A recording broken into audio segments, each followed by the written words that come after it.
Puede ser porque se han derramado en el peritoneo determinadas sustancias del cuerpo, como bilis, orina, sangre o el líquido que proviene de la ruptura de un quiste hidatídico.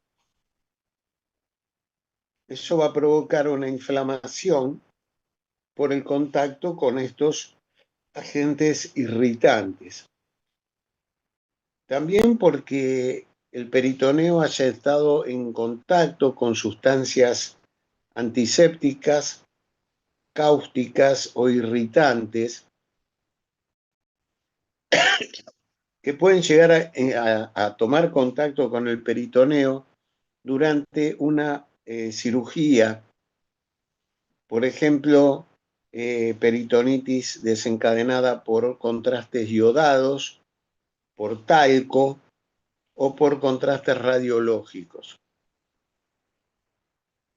Es bastante más grave el tema de cuando hay una peritonitis porque el cirujano se olvidó un oblito.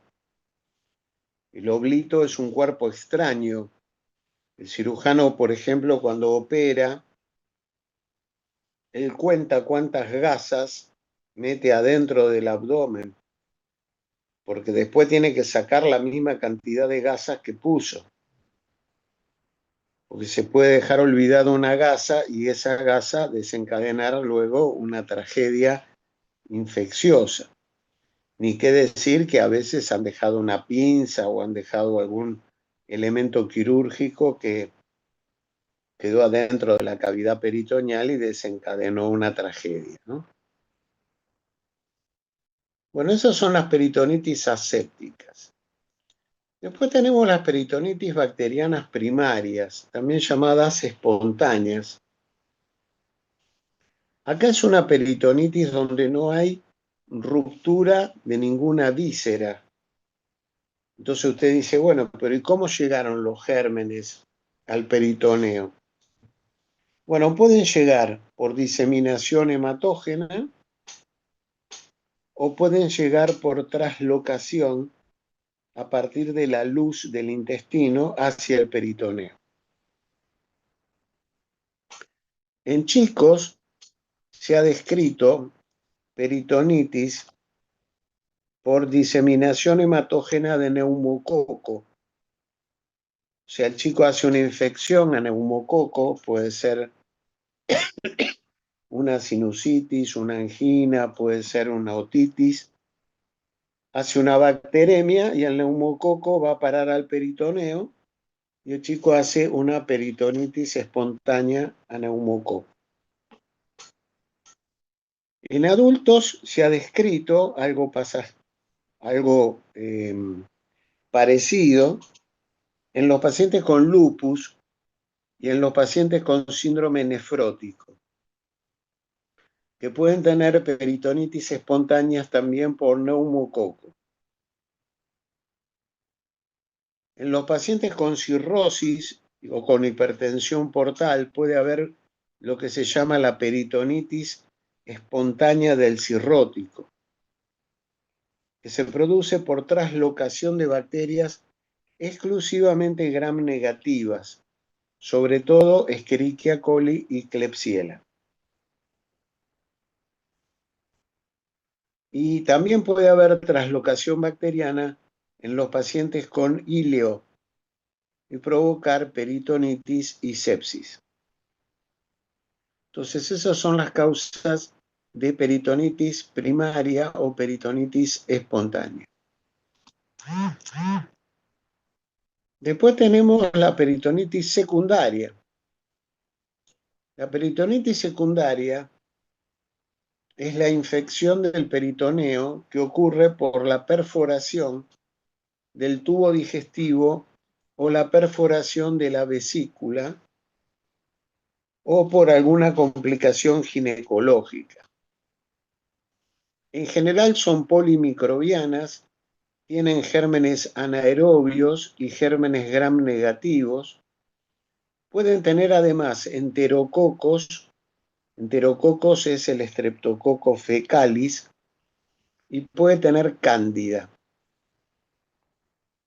Las causas más comunes son la perforación ulcerosa, la perforación del yeyuno ilion, la perforación del colon, por ejemplo por un divertículo perforado, las pancreatitis, las isquemias mesentéricas y colitis isquémicas, la apendicitis, la diverticulitis, el megacolon tóxico asociado a la enfermedad de Crohn o a la colitis ulcerosa, la enfermedad inflamatoria pélvica en la mujer, la colecistitis con perforación de la vesícula, el embarazo ectópico, la torsión del quiste de ovario y la perforación de la vejiga, lo que se llama peritonitis urinosa. Los gram negativos más comunes son las enterobacterias, la Escherichia coli, la Klebsiella, la Morganella, el Citrobacter, el Proteus, la Pseudomonas, la Acinetobacter. Puede haber enterococos y puede haber anaerobios, sobre todo del grupo de los bacteroides fragilis.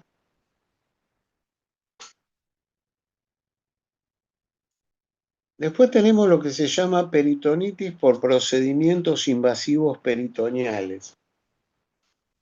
Acá es que vos le hiciste a un paciente una punción del abdomen o una punción de líquido acítico y no tomaste las medidas de asepsia correctas y vos mismo le metiste al paciente un germen adentro del peritoneo.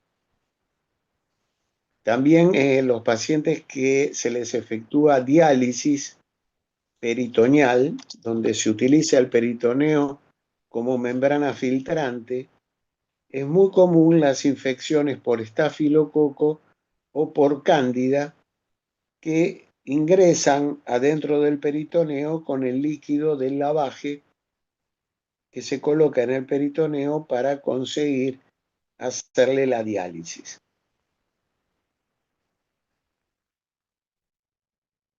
Después tenemos el concepto de peritonitis terciarias. Las peritonitis terciarias, por suerte, no son muy comunes.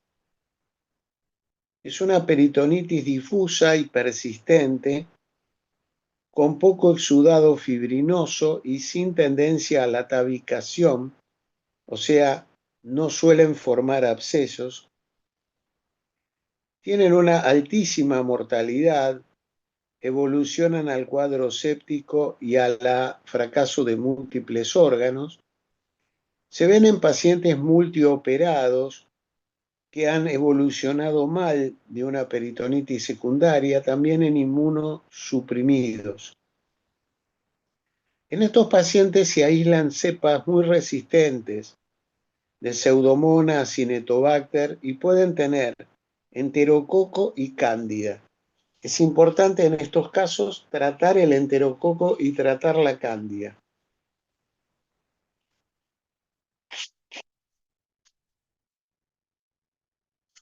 Después tenemos las peritonitis por gérmenes inhabituales.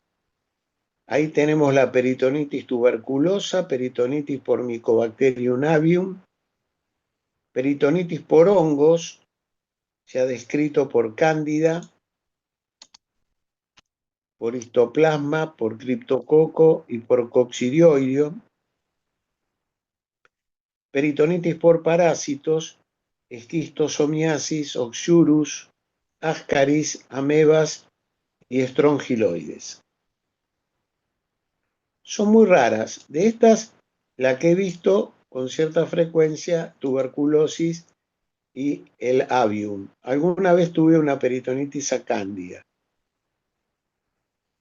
Y después hay peritonitis de causa inmunológica, pueden ser por lupus, por esclerodermia, por vasculitis, sobre todo la vasculitis de Scheulen-Henoch o de Church-Strauss, y por fiebre mediterránea familiar. Esas son las causas entonces que podemos tener de peritonitis. Si analizamos por qué las peritonitis son tan graves, tenemos que decir que si usted extiende todo el peritoneo, le da una superficie de absorción parecida a una cancha de tenis. Y el peritoneo está formado por un mesotelio de células planas apoyadas sobre un pedacito de tejido conectivo. Entonces, cuando en la cavidad peritoneal usted tiene bacterias, el pasaje de esas bacterias a través del peritoneo hacia la circulación general es muy rápido. Es muy rápido y el paciente entra en un cuadro de sepsis generalizada y hace fracaso de múltiples órganos y por eso tiene alta mortalidad. La presencia de los gérmenes adentro del peritoneo provoca también que aparezca un tercer espacio. Eso lo hemos estudiado cuando hablamos de shock. ¿Se acuerdan que estaba la mnemotécnica PIPA? Que era peritonitis, cilio, pancreatitis y ascitis de rápida evolución. Entonces la peritonitis es una causa de gran acumulación de líquido. Además, cuando hay peritonitis hay híleo y el híleo también es una causa de formación de tercer espacio. Siempre que hay peritonitis hay ascitis. Grábese esa frase. Las peritonitis pueden ser difusas, afectar a toda la cavidad abdominal, pero a veces se tabican y se forman abscesos. Abscesos que tratan de controlar o confinar la infección solamente a una parte del peritoneo. Esos abscesos no pueden ser controlados con antibióticos. Requieren antibióticos y drenaje quirúrgico. ¿Cuál es el cuadro clínico? Bueno, yo hice una clasificación personal, como la hice en las meningitis, como la hice en las endocarditis.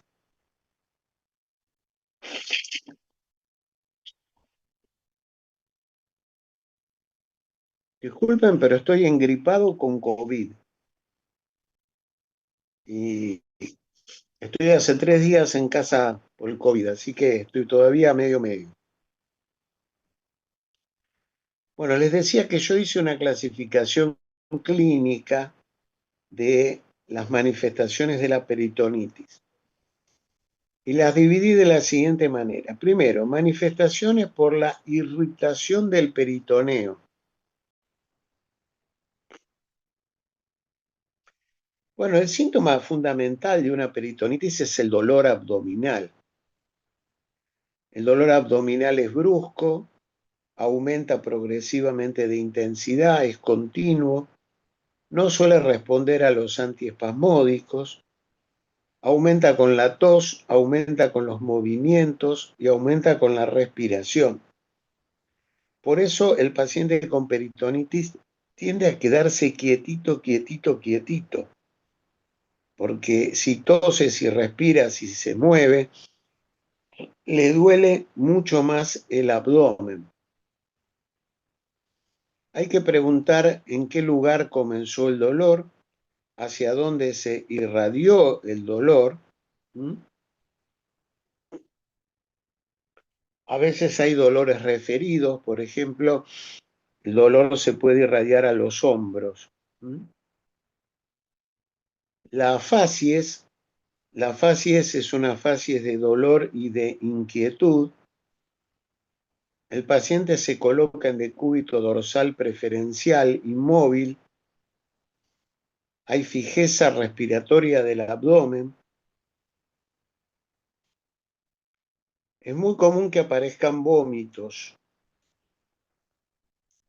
Pueden ser vómitos de contenido alimentario o de jugo gástrico. Hay una hipersensibilidad de la piel en la zona cercana donde está el foco infeccioso.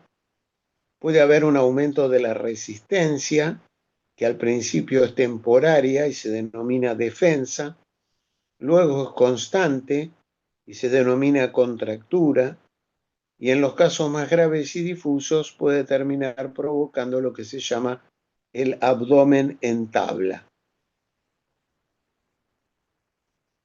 El signo más característico es el dolor a la descompresión, también llamado signo del rebote o signo de Bloomberg.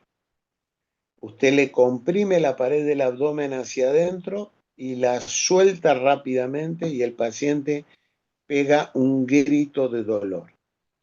Eso se debe al contacto de las dos serosas inflamadas del peritoneo parietal y el peritoneo visceral. Entonces, primera manifestación de peritonitis, las manifestaciones ligadas a la irritación peritoneal, sobre todo el dolor, la fijeza respiratoria, la defensa, la contractura. Después tenemos las manifestaciones asociadas al íleo. Siempre que hay peritonitis, hay íleo. El intestino se paraliza cuando hay peritonitis. Dice, resolvé la peritonitis, cuando resuelva la peritonitis yo vuelvo a funcionar. Mientras no resuelvas la peritonitis, yo estoy en íleo. Mi intestino no funciona. ¿Y cómo se manifiesta el íleo? Bueno, se manifiesta por vómitos, se manifiesta porque el paciente no elimina gases, no elimina materia fecal y el abdomen está distendido.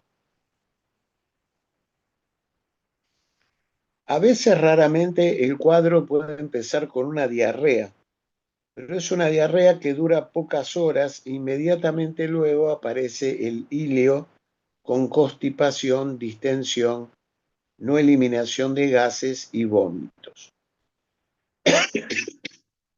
Los vómitos pueden ser de contenido entérico, o sea, de contenido intestinal, y a veces pueden ser hasta vómitos de contenido fecal con olor nauseabundo. Después hay manifestaciones por la aparición rápida de un tercer espacio. El tercer espacio es porque siempre que hay peritonitis hay ascitis y además porque en las asas distendidas del íleo se retiene este líquido y eso también ayuda a la formación del tercer espacio. Eso provoca un cuadro de hipovolemia con hipotensión ortostática y eso en pocas horas puede llevar a un shock hipovolémico. Ese shock hipovolémico produce falla prerrenal, o sea, falla del riñón, aumento de la uremia y alteraciones del sodio y del potasio. Cuando el shock es severo por la hipoperfusión, puede aparecer acidosis metabólica. Y finalmente hay manifestaciones infecciosas. Las manifestaciones infecciosas son la presencia de fiebre, la presencia de escalofríos. Es muy común lo que se llama la temperatura diferencial. Usted le tiene que tomar la temperatura axilar y la temperatura rectal. Normalmente, la temperatura rectal es 1 grado más que la temperatura axilar. Si la temperatura rectal está por encima del axilar en más de 1 grado, eso es un síntoma de que el paciente puede tener una peritonitis. Además, las manifestaciones de bacteremia pueden ser la taquicardia, la taquipnea y episodios severos de broncoespasmo. que pueden producir insuficiencia respiratoria y cianosis.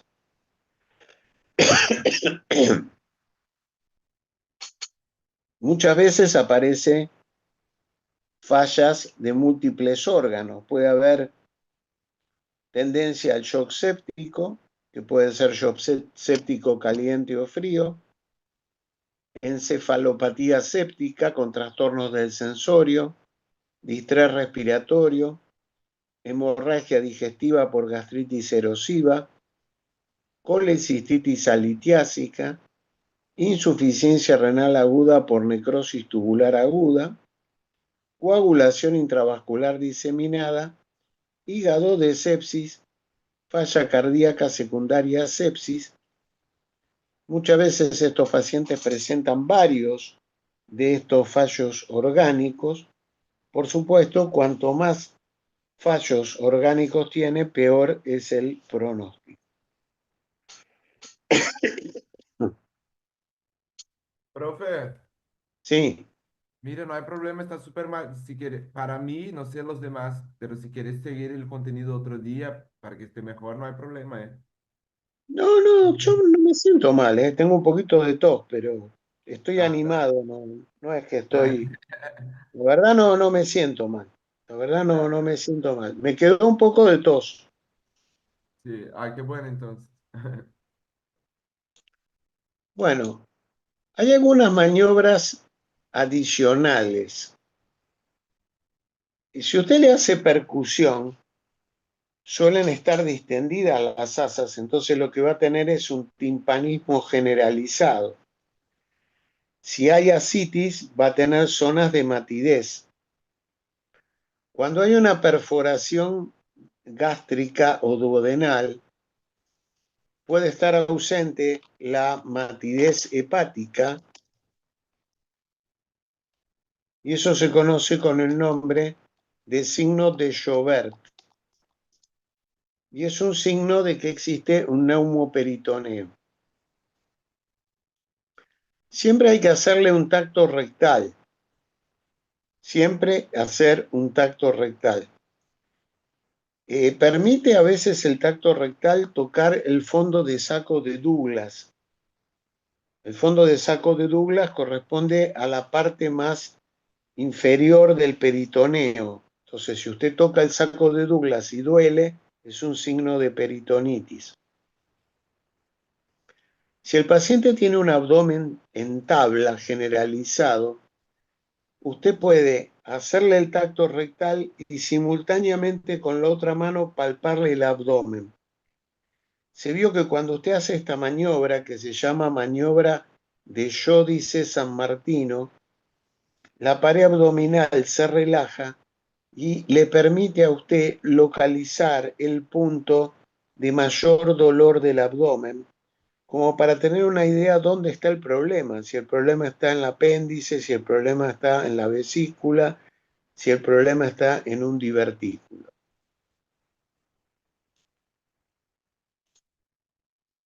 En toda mujer hay que hacerle un tacto vaginal.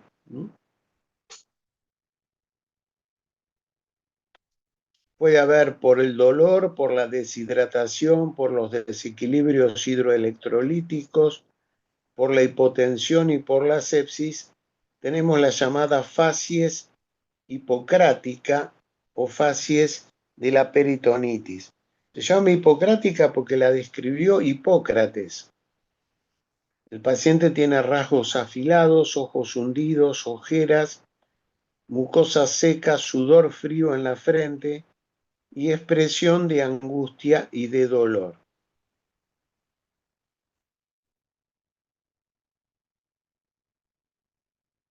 Si el dolor desaparece en forma brusca, hay que sospechar que se necrosó el órgano o que se perforó el órgano involucrado.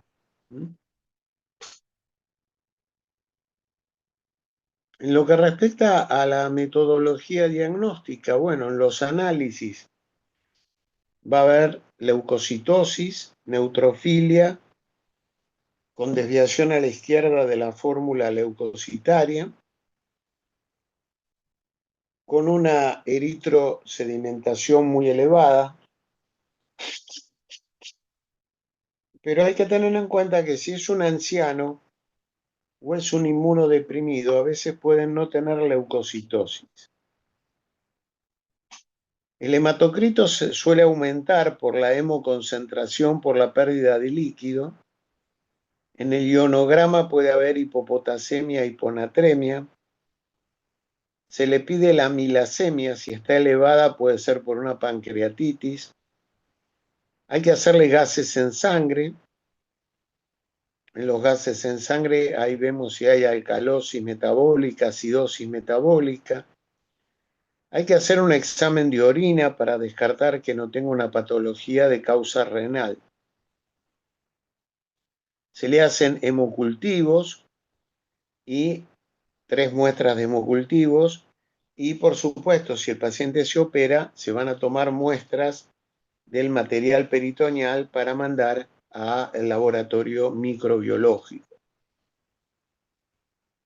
En la radiografía de tórax se ve si hay alguna patología torácica concomitante, si hay signos de neumoperitoneo radiológico con la presencia de aire por debajo del diafragma, que se llama el signo de Popper. O sea, el signo de Joubert es a la percusión lo que el signo de Popper es a la radiología. Se pide una placa de abdomen simple con el paciente de pie en la medida de lo posible, o si no se puede poner de pie, aunque sea se lo pone en posición lo más inclinado posible. El intestino está muy distendido, puede haber asas dilatadas, pueden tener niveles hidroaéreos en las asas, eso es por el hilio. El hilio puede ser un hilio regional o un hilio generalizado.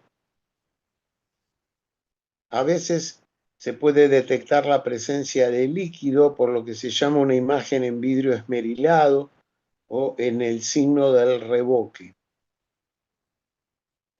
Es raro que se pueda ver un absceso, eso se ve mejor en la ecografía o en la tomografía. También la tomografía permite ver si hay un tumor, si hay pancreatitis.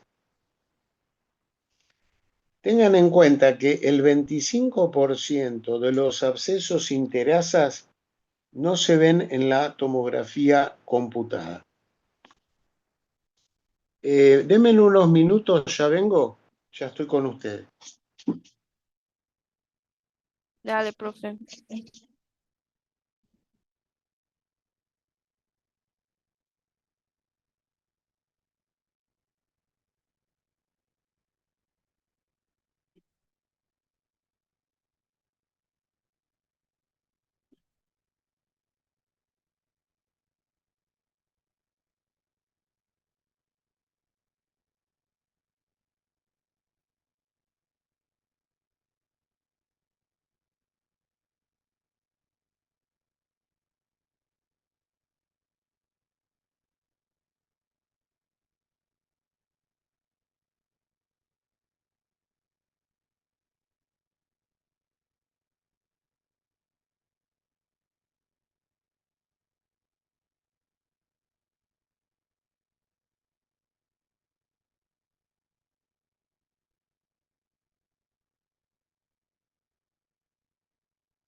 Bueno, he vuelto.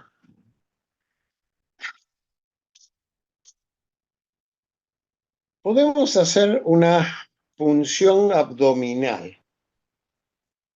La punción abdominal consiste en sacar el líquido asítico, y ese líquido asítico se lo puede mandar a físico-químico, bacteriológico, micológico y citológico, o sea, anatomía patológica. A veces el cirujano puede hacer lo que se llama una punción de abdomen en los 4 cuadrantes. Entonces punza cuadrante superior derecho, superior izquierdo, inferior derecho, inferior izquierdo, para ver si obtiene un líquido peritoneal que sea sospechoso de peritonitis. Se considera que es sospechoso si tiene un gran predominio de leucocitos o si tiene piocitos. También se puede instilar en la cavidad abdominal 1 litro de solución fisiológica.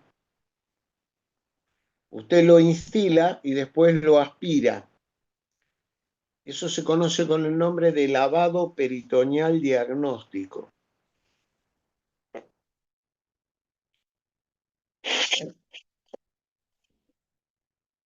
Si usted tiene más de 500 leucocitos por milímetro cúbico y piocitos, usted puede aseverar que el paciente tiene una peritonitis.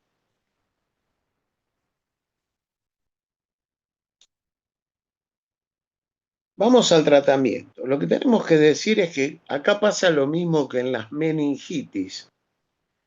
El paciente debe ser operado a la brevedad.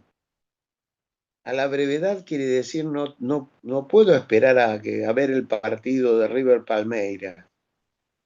Tengo que operar cuanto antes, mejor. Una vez que está hecho el diagnóstico, lo tengo que operar. ¿Qué pasa si lo opero?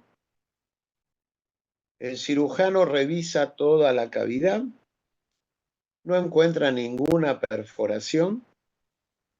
Entonces el cirujano dice, mira, no hay perforación, esto es una peritonitis hematógena, una peritonitis primaria. Peritonitis primarias son por neumococo. Se lo puede tratar con penicilina, 12 millones de unidades por día, asociado a ceftriaxona, 1 gramo cada 8 horas. Si el paciente es alérgico, no se le puede dar ni penicilina ni cefalosporinas. En ese caso se le da levofloxacina, 1 ampolla por día. Y el tratamiento de las peritonitis siempre dura por lo menos 14 días. En las peritonitis secundarias, el paciente debe ir después de la cirugía a terapia intensiva. Son por gram negativos y anaerobios. Entonces, los planes antibióticos que se usan son planes antibióticos empíricos hasta que usted tenga el resultado del cultivo microbiológico. O sea, usted lo opera al paciente, usted le saca líquido de la cavidad, lo manda a anatomía patológica, a físico-químico y a microbiología. Usted le lava toda la cavidad, descubre que tiene una perforación de una úlcera o un divertículo o una apendicitis. Bueno, usted resuelve el problema quirúrgico que tiene el paciente. Limpia toda la cavidad y le va a poner un plan antibiótico. Pero este plan antibiótico es un plan antibiótico empírico, porque usted no tiene los resultados de los cultivos. Acá hay un punto importante. No se cubre con ese plan antibiótico empírico ni la cándida ni el enterococo. porque se consideran que en las peritonitis secundarias la presencia de cándida o enterococo es como un germen acompañante, pero que no es un germen causal. El germen causal son los gram negativos y los anaerobios.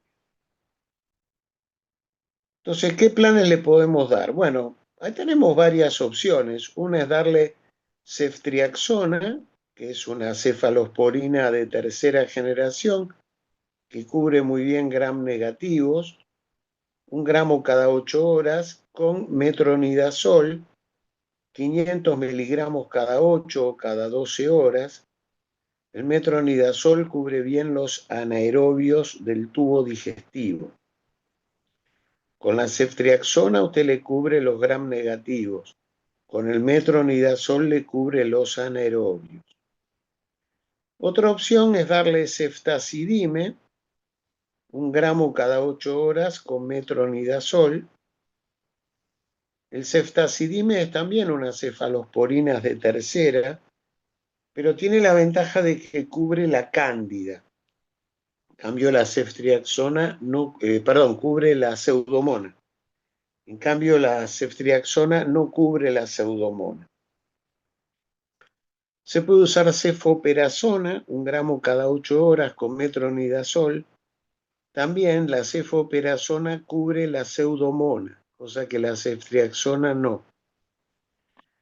Otra opción más barata es darle gentamicina, 80 miligramos cada 8 horas con metronidazol. La gentamicina es un aminoglucósido. Los aminoglucósidos pueden provocar falla renal. Entonces usted va a tener que tener cuidado con la función renal del paciente. Otra opción es darle amicacina, 500 cada 12 con metronidazol. La amicacina es también un aminoglucósido y también puede producir falla renal. Estos antibióticos se administran por vía intravenosa y por lo menos durante 14 días.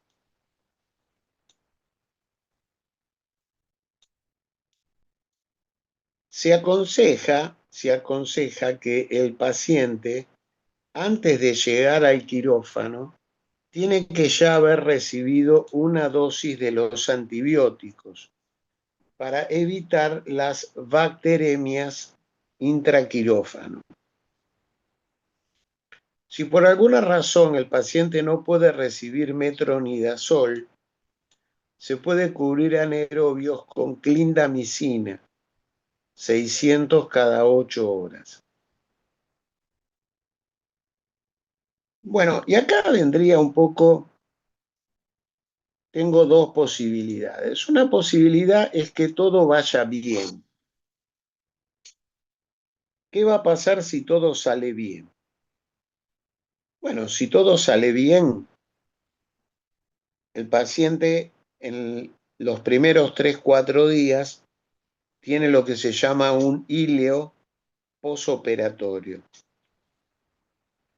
Pero después de esos 3-4 días, recupera los ruidos intestinales. La recuperación de los ruidos intestinales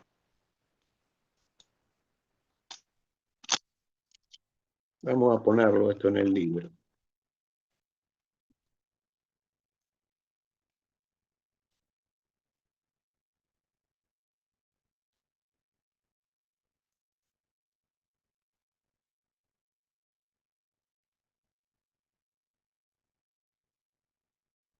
Es muy importante que el paciente recupere los ruidos, porque eso significa que se ha controlado la peritonitis.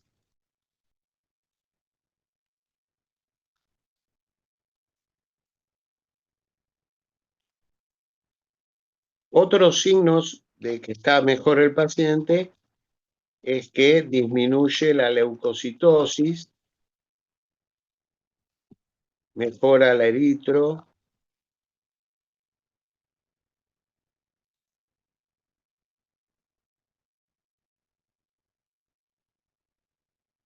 el paciente no tiene fiebre, no hay temperatura rectal aumentada. Son todos signos de que el cuadro se ha controlado. A veces en una peritonitis el paciente tiene que ser operado 2, 3 y 4 veces para terminar de controlar el cuadro infeccioso.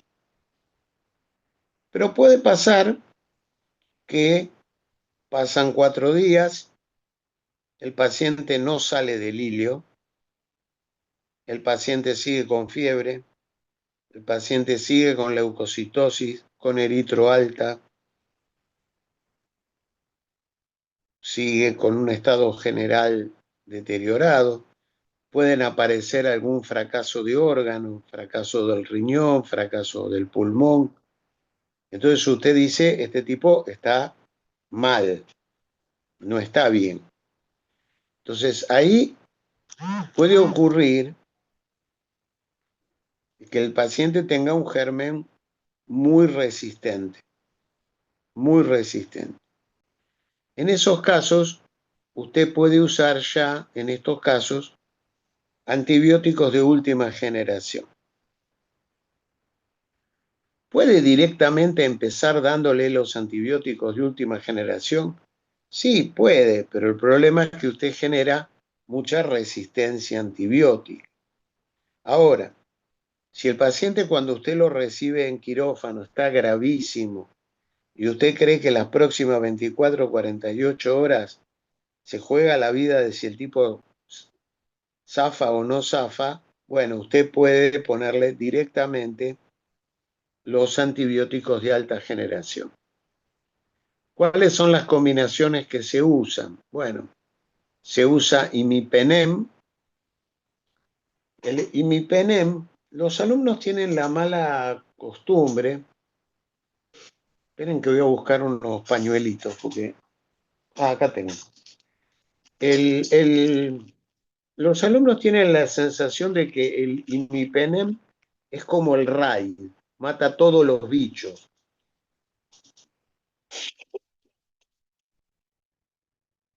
Y no es como el RAI. El imipenem es muy eficaz para matar gram negativos y anaerobios, pero no mata gram positivos. Por ejemplo, si usted tiene un Streptococcus fecalis, el imipenem no lo mata. Mata gram negativos y anaerobios. Entonces, una opción es imipenem 500 cada 8 horas con amikacina 500 cada 12 con metronidazol, o sea, 3 antibióticos. Otra opción puede ser piperacilina tazobactam. Los residentes habitualmente lo llaman pipertazo, piperacilina tazobactam. Hay que dar una dosis muy alta, 14 gramos por día, asociado a amikacina cada 12 horas y asociado a metronidazol, siempre por vía intravenosa. Y la tercera opción es cefepime, que es una cefalosporina de cuarta generación, 1 gramo cada 8 horas, asociado a amikacina, 500 miligramos cada 12 horas, asociado a metronidazol, 500 miligramos cada 12 horas.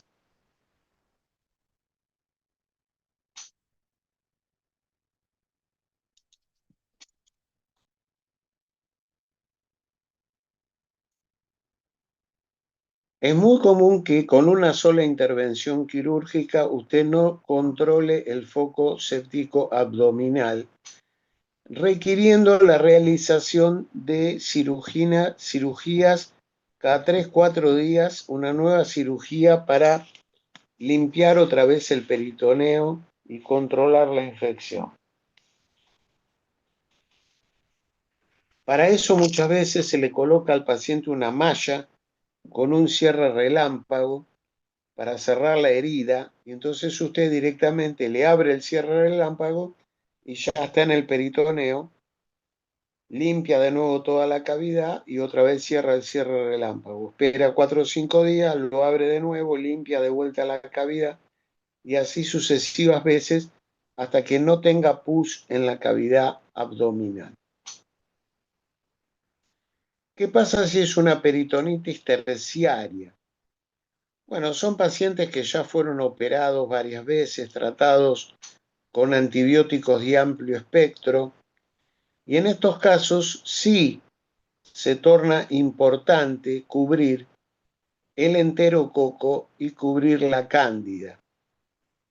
El enterococo se cubre con ampicilina, 14 gramos por día, más amicacina, 500 cada 12, y la cándida se cubre con fluconazol intravenoso o con anfotericina B intravenosa. Y los gram negativos multiresistentes se cubre con los antibióticos más eficaces según lo que arroje el cultivo. Las peritonitis por diálisis son por estafilococo, se tratan con vancomicina, rifampicina, y si son por cándida, se tratan con fluconazol intravenoso.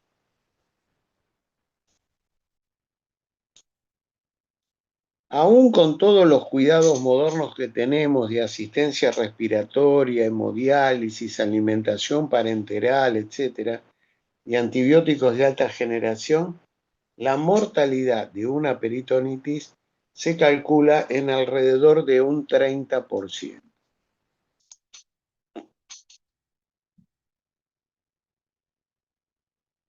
Vamos a hablar un poquito de la peritonitis tuberculosa.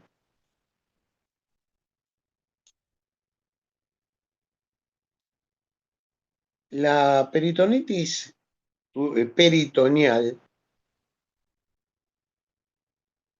se presenta en adultos jóvenes con malestar general, fiebre, poco apetito, dolor abdominal, ascitis, y cuando usted le percute el abdomen, encuentra zonas de matidez y zonas de timpanismo. Se dice que es una percusión en tablero de ajedrez. Tienen ascitis y se puede palpar el uraco. El uraco es un ligamento que va del ombligo a la vejiga y que presenta como nodulitos. Se dice que el uraco está como arrosariado, como el rosario que se usa para rezar. El líquido ascítico es un exudado. Si hacemos la concentración de albúmina en plasma sobre menos la concentración de albúmina en el líquido ascítico, el cociente da menos de 1,1 gramos. Hay un aumento de la actividad de la adenosina deaminasa. La glucosa en el líquido está disminuida. Hay un predominio de leucocitos. Muchas veces tienen pérdida de peso, pueden tener a veces diarrea. Se puede hacer la tinción de Sil-Nielsen del líquido, se puede hacer la prueba de tuberculina, se puede hacer la prueba de ELISA, la reacción de cadena de polimerasa. La placa de tórax, a ver si hay compromiso también pulmonar. Eso se ve en el 80% de los casos.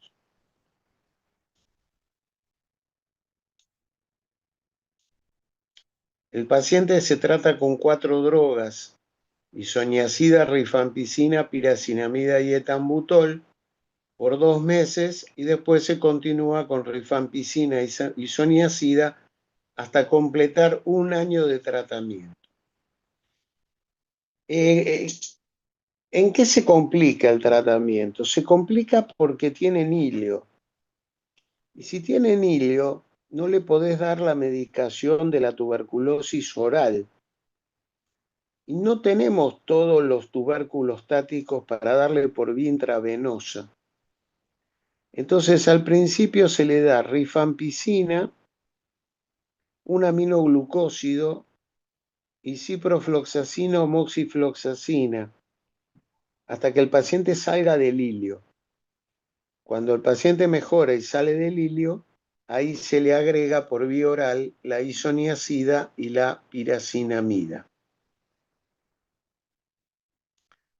He tenido algún caso de peritonitis por Mycobacterium avium, en general en pacientes HIV, con enfermedad por HIV muy avanzada, con CD4 muy bajos. Se los trata con rifampicina, claritro y moxifloxacina. El tratamiento es prolongado, 1 a 2 años, y debe tratarse, por supuesto, la enfermedad de base, o sea, el HIV.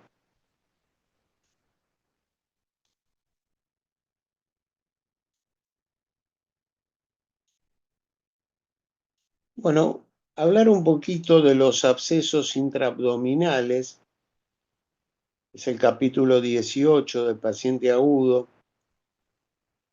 Cuando hay un absceso intraabdominal tenemos que el organismo se ha defendido de la infección. Entonces, como se ha defendido de la infección, ha tratado de tabicarla y generar como una barrera inflamatoria, y entonces se forman colecciones de pus en la cavidad peritoneal. Esa barrera puede estar formada por el epiplón, por adherencias inflamatorias o por la propia pared de las vísceras.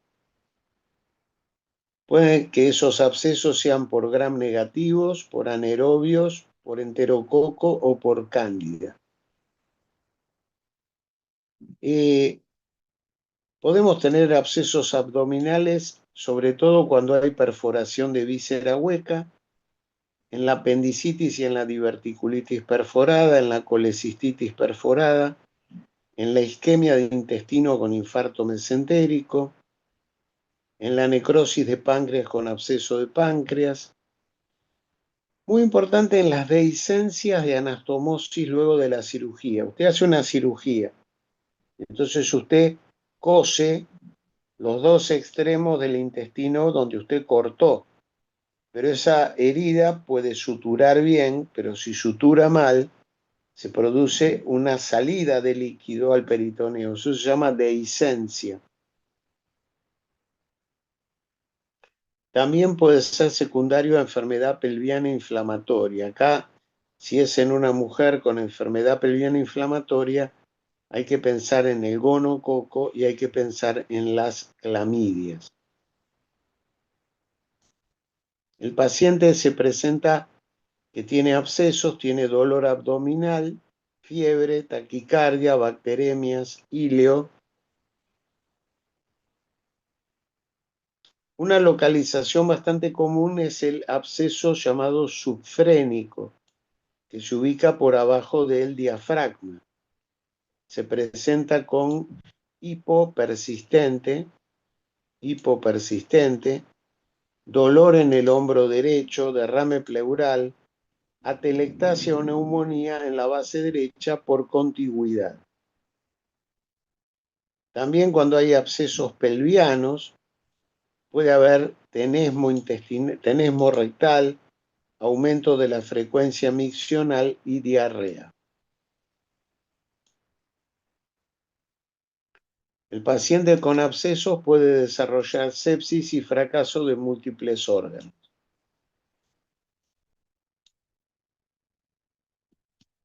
En el laboratorio van a tener leucocitosis, neutrofilia, desviación a la izquierda de la fórmula leucocitaria, aumento del eritro. Hay que hacerle hemocultivos.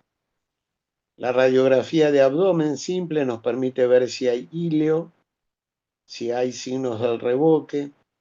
La ecografía, la tomografía computada, pero hay que tener en cuenta que el 25% de las colecciones interasas o de los abscesos interasas pueden no verse en la tomografía y el paciente presentar un absceso interasa.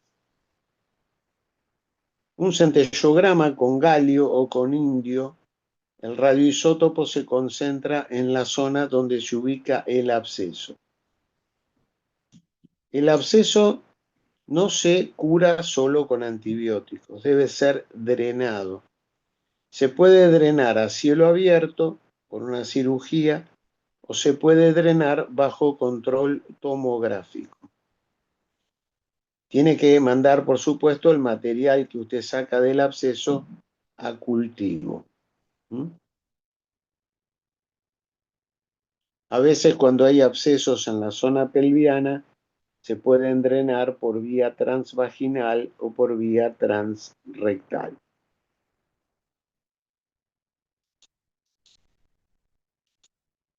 Bueno, entonces hablamos de peritonitis, hablamos de abscesos, hablamos de peritonitis tuberculosa. Lo que hemos dado, todo lo que teníamos que dar. Me gustaría contarles algún casito, como para que ustedes vean cómo funciona esto en la práctica. Un día me llama mi ex cuñado, que tenía internada a su abuela con un aparente cuadro peritoneal. Estaba internada en un hospital de comunidad bastante importante. Yo la voy a ver.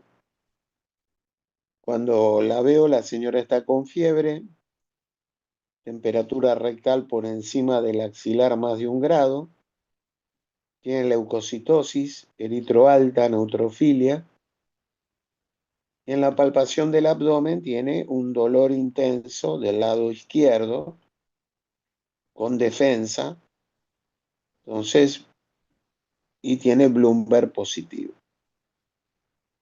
Entonces le digo, mira, tiene una peritonitis, no hay ninguna duda que es una peritonitis. Hablo con el cirujano, le digo, mira, tiene una peritonitis, sí, tiene una peritonitis, bueno, opérenla, no boludiemos, operémosla. Lo operan, le colocan un plan antibiótico, ceftriaxona, metronidazol.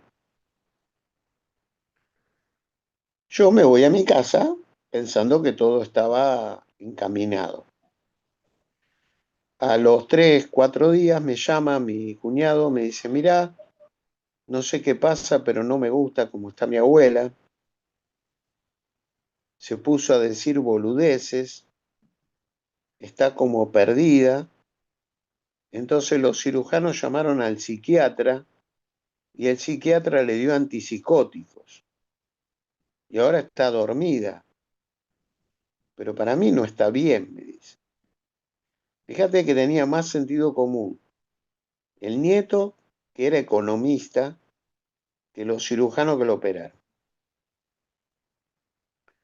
Yo la voy a ver, me encuentro que habían pasado 3, 4 días de la cirugía, la señora seguía con fiebre, seguía con leucocitosis, seguía en hilo. Entonces le digo, lo del abdomen no está resuelto, esto no está resuelto, debe tener algún bicho resistente. Entonces le pregunto a los residentes de cirugía, ¿qué dio el cultivo del líquido? Ah, no lo fuimos a pedir el cultivo del líquido. Ah, no lo piden, entonces no sabemos qué bicho tiene. Bueno, llamé yo a bacteriología, me dicen, tiene una pseudomona.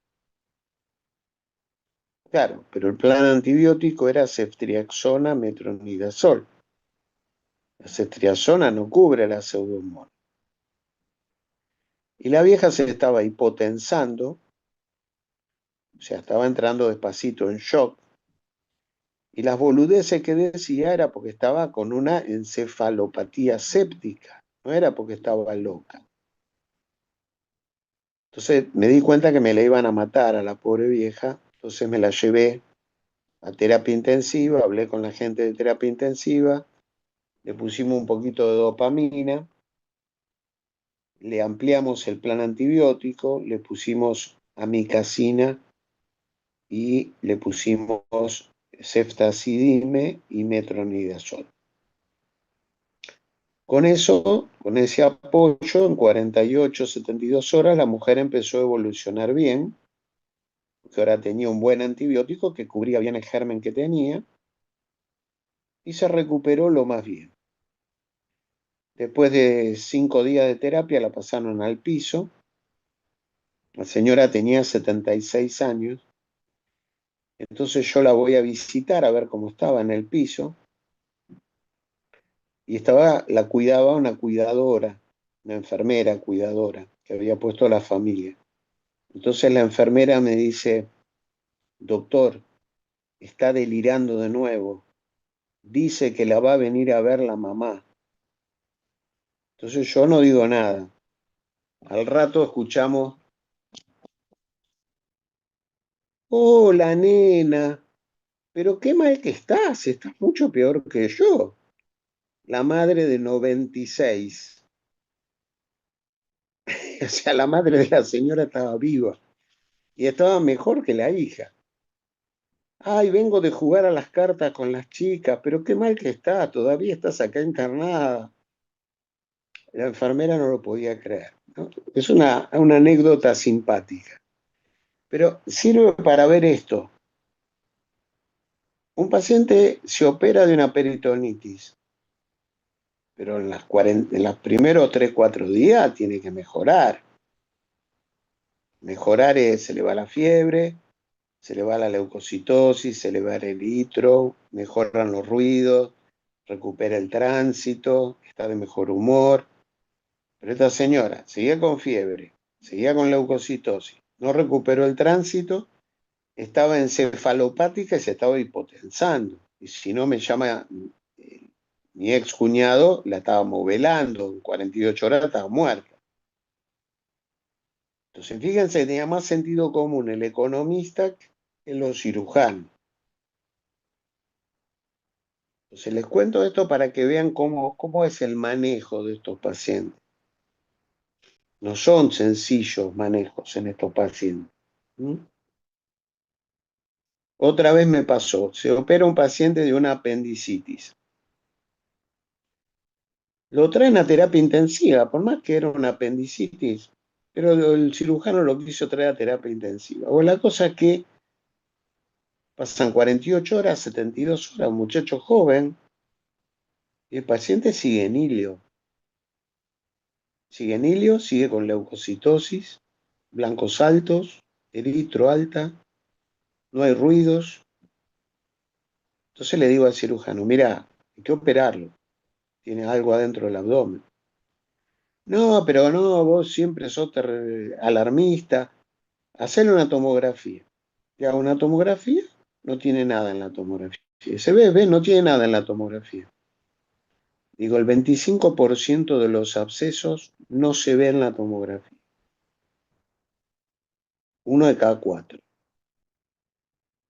No, pero vamos a esperar, vamos a esperar. Al otro día el muchacho estaba encefalopático y empezando a ponerse ictérico. Le digo: está haciendo fracaso en múltiples órganos. O lo operás o lo operás. Lo operó, tenía un absceso interasas. Entonces, con esto que les quiero decir, uno tiene que entender muy bien la evolución de estos cuadros infecciosos. Muchas veces no se resuelve con una sola cirugía. Y uno tiene que estar muy atento a la evolución clínica. Evolución favorable: que recuperen los ruidos, que pueda comer por boca, que se le vaya la leucocitosis, que baje el eritro, baje la neutrofilia, que no tenga fiebre. Eso es buena evolución. Pero si hay mala evolución, es que todavía está el quilombo dentro del abdomen o tiene un bicho multiresistente. Entonces, o hay que ponerle antibióticos mucho más agresivos. Para eso tenés que ir a microbiología y decirle a los microbiólogos: decime qué bicho tiene. Y tenés que, además de ponerle antibióticos más agresivos, si ves que no se resuelve, bueno, reoperarlo y ver si no tiene una colección, no tiene un absceso, no tiene alguna cosa que está ahí haciendo ruido y hace que el tipo no termine de curarse. ¿Se entendió cómo funciona esto? Miren que a aquellos que les gusta terapia intensiva, esto es apasionante porque es manejar los posoperatorios de todas las cosas y hay que manejar muy bien todos estos temas porque una de las causas más comunes de sepsis en terapia intensiva son los posoperatorios de abdomen, las peritonitis de distintas causas. ¿Mm? Profe, ¿y en esos casos no se deja el abdomen abierto un par de días para hacer los lavados o no es indicación o cada caso es diferente? O sea, no es una En generalidad dejarlo general, abierto. en general lo que se hace hoy en día, se le coloca una malla en la herida, que es una malla que viene con un cierre. Entonces eso a vos te permite a las 48, 72 horas abrir el cierre y reexplorarlo y volver a limpiar y a lavar todo. Si querés a los 6 días lo hace de vuelta. Cuando vos ya considerás que está todo controlado y no encontrás más cosas jodidas, bueno, ahí se le saca la malla con el cierre, se le cierra la piel directamente o se le pone una malla que va a quedar permanentemente en el abdomen, absorbida dentro del abdomen, sin cierre. ¿Se entiende? Sí, sí. Eso es lo que se debe hacer. Pero el concepto importante es no pretenda controlar una peritonitis con una sola cirugía. Muchas veces necesita 2 o 3. Y el otro concepto importante es fundamental saber el bicho, porque no es lo mismo una Escherichia coli que una pseudomonas. Escherichia coli es un germen que es bueno como LASI, vos lo matás con cualquier antibiótico, lo matás. Una pseudomonas no lo matás con cualquier antibiótico. Una Cinetobacter no lo matás con cualquier antibiótico. Tenés que Ah, ponerle ok. antibióticos muy potentes. Esas dos últimas son más de quirófano, ¿no? Mira, el tipo no, el germen no es que viene de quirófano, el germen viene del tubo digestivo. El tipo se perforó y salen los gram negativos al peritoneo. Si el tipo tenía Cinetobacter, y bueno, acá sale a Cinetobacter. Si tenía Pseudomonas, sale Pseudomonas. Es el bicho que predomine en el líquido peritoneal. Ok. Profe, una última pregunta. El caso que usted contó de la señora adulto mayor, por qué se Sí. agarró la peritonitis ella? Tenía un divertículo perforado. Tenía un divertículo perforado, lo que se llama diverticulitis. Y el cuadro pasó desapercibido durante 3, 4 días porque la vieja tenía artrosis y consumía muchos AINES. Entonces el dolor quedó enmascarado por los AINES. El cirujano cuando la operó me dijo a mí después, mirá, esta perforación no es de algunas horas, es una perforación que está perforada hace 3, 4 días.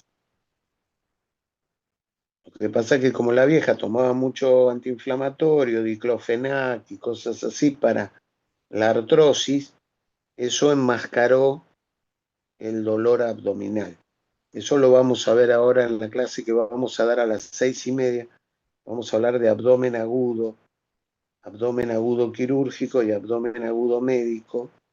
Y vamos a ver que puede haber fármacos que enmascaran una peritonitis. Por ejemplo, los corticoides. Por ejemplo, los AINES. Entonces, el paciente está tomando corticoide, se le perfora una víscera y no va a tener un cuadro peritoneal franco como tiene un tipo que no toma corticoide. Porque el corticoide, por su efecto antiinflamatorio, va a atenuar la sintomatología. ¿Se entiende? Es más Sí, profe, difícil diagnosticar. claro. Gracias, profe. Bueno, ojalá saquemos de acá algún terapista intensivo o algún especialista en posoperatorio. Es muy interesante dedicarse a los posoperatorios. A mí me encantaba el tema posoperatorio. Porque el tema posoperatorio te obliga a saber tanto como un cirujano, pero sin operar más o menos. Porque tenés que saber un montón de la parte quirúrgica, a pesar de que vos no te metes en quirófano y no lo operás. Ser un Profesor, y experto. como profilaxis para preoperatorio, ¿cuál sería la Acá no hay, penicilina o no? acá no hay profilaxis. Ah, ok.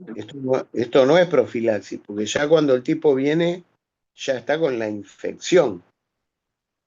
Acá no hay profilaxis. Acá se le pone plan antibiótico para tratar la infección. Lo único que se le da una dosis antes de meterlo en el quirófano. Por supuesto, esa dosis se presume que es una peritonitis secundaria. Si después descubrís que no es secundaria, que es primaria, bueno, le adecuás el plan antibiótico para una primaria. Pero a priori la dosis que le das antes de quirófano le pones un gram negativo y un anticuerpo y un antibiótico contra los anaerobios. Eso se hace para evitar que cuando el cirujano manipula el abdomen se produzcan bacteremias, porque en esa bacteremia el paciente se te puede morir, se puede hipotensar, se puede chocar, puede hacer broncoespasmo, insuficiencia respiratoria. Entonces, para evitar esas bacteremias intraquirófano, se le da una dosis de antibiótico antes de que empiece la cirugía. Por ejemplo, el tipo viene con un cuadro que parece apendicitis. Vos le pones ceftriaxona, metronidazol y lo operás. Cuando lo operás descubrís que no tiene nada en el apéndice, que es una peritonitis primaria. Bueno, está bien, seguirás con levofloxacina, pero antes de la operación vos le cubriste cualquier bacteremia que pueda tener ahí en el quirófano. Listo, gracias, profe. Muy bien. Bueno, no sé si tienen alguna otra pregunta. A las 6:30 vamos a hablar de abdomen agudo quirúrgico y abdomen agudo médico. Son dos temas muy importantes que van a volver a ver el año que viene en cirugía. Pero bueno, es importante que ya vayan a cirugía sabiendo la diferencia entre el abdomen agudo médico y el abdomen agudo quirúrgico.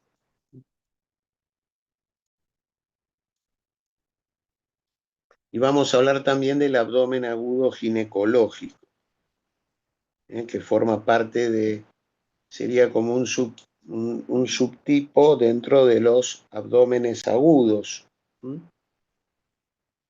Sí, es un abdomen agudo, pero de causa ginecológica. Por ejemplo, un embarazo ectópico roto, una torsión de quiste de ovario.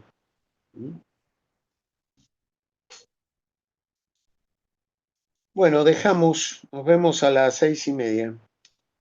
Mejores, profe, gracias. Gracias, doctor. Ok. Gracias, mejor, profe.